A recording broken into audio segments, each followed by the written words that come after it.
Аялдын кайсы милдеттери бар, эркектин кайсы милдеттери бар? Аялдын милдети бул тарбия берүү. Бүгүнкү күндө тарбия маселеси да аябай актуалдуу го. Тарбия берүү, көрсө аял заты тарбия берүү үчүн өзүбүз тарбиялуу болушубуз керек экен да. Анан мээрим берүү. Мээрим. Бул балдарга болгон мээрим. Балдарга дагы, жубайына дагы, деги эле айлана чөйрө жашап аткан коомго дагы мээримдүү болуу. Өзүнө өзү мээримдүү болуу, өзүнүн жашоосуна мээримдүү көз караш мамиледе болуу да. Андан кийин ынтымакты жаратуу. Карап көрсөңүз, эгерде мисалы кайын журт маселесин ала турган болсок, үй бүлөдө чыр чатак көп болсо, ошол кайын журту деле үйгө келбей калат, туугандары деле үйгө келбей калат го. Мына ошол ынтымактын баарын жаратуу, мээримдүүлүктү уютуу, тарбия берүү аял затынын милдети болуп эсептелинет. Үй бүлөдө дагы, үй коомдо дагы.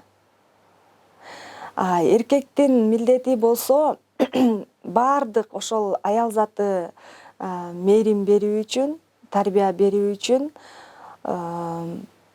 ошого шарт түзүп берүү бул эркектин милдети болуп эсептелинет. Жана коргоо, аларды эмне керек болсо ошону иреттеп туруу бул эркектин милдети.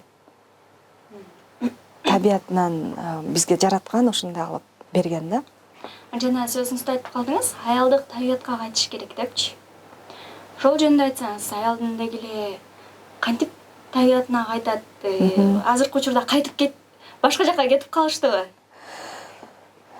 Бул өтө чоң тема да. Биз азыркы учурда аял заты абдан изденүүнүн үстүндө болуп атпайбызбы? Аялдык табиятка кайтуу бул, мисал ала турган болсок, эркек бул урук болсо, урукту жерге көмүп, суу куймайынча ал урук өсүп өнүкпөйт да, өнүм албайт, өсүп чыкпайт мындайча айтканда. Ошол суу, жер бул аял заты болуп эсептелинет. Эгерде жаратылышыбызга кайта турган болсок, табиятыбызды, биздин табиятыбыз эмне? Биздин табиятыбыз аялдыкы ички көрүү, туюу, сезими, сезимталдыкка келүү, сезүү. Ошол жана урукту суу куюп өстүрө турган бул аял заты да. Ошол эле мисалы, бир эле мисал айта турган болсок, эркектин ички күчүн ачууда дагы бул аял затынын табияты керек да. Канчалык аял заты өзүнүн табиятына кайткан сайын, эркек, биздин жаныбыздагы эркектер ийгиликтүү боло баштайт. Алар аял өзгөргөн сайын эркектер өзгөрө баштайт.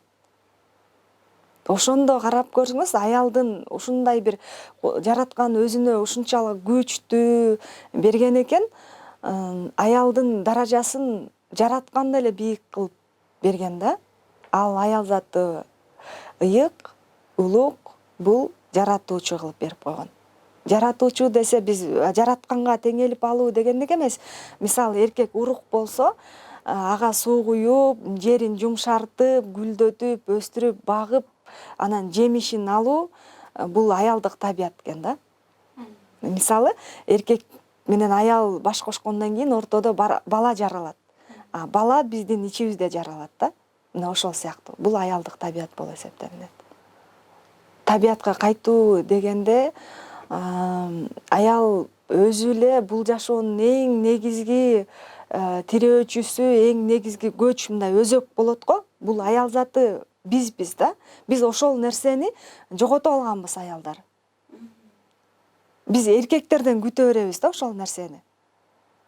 Негизги күч, негизги өзөк, көчтүн башы бул аял заты болуп эсептелинет.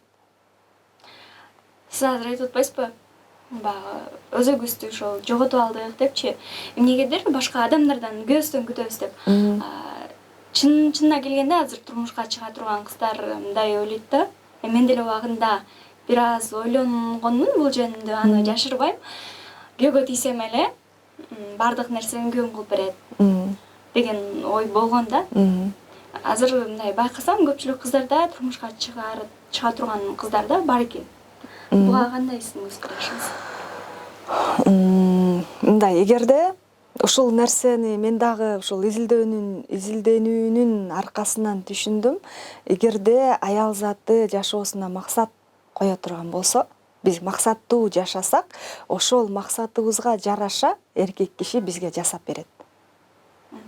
Биз ошончолук дем күч беребиз бизге керектүү нерсени жасап, таап берип келүүгө.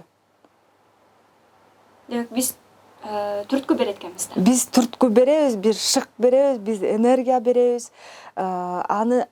Биз эркек заты аял затына максатташ болуп берет да.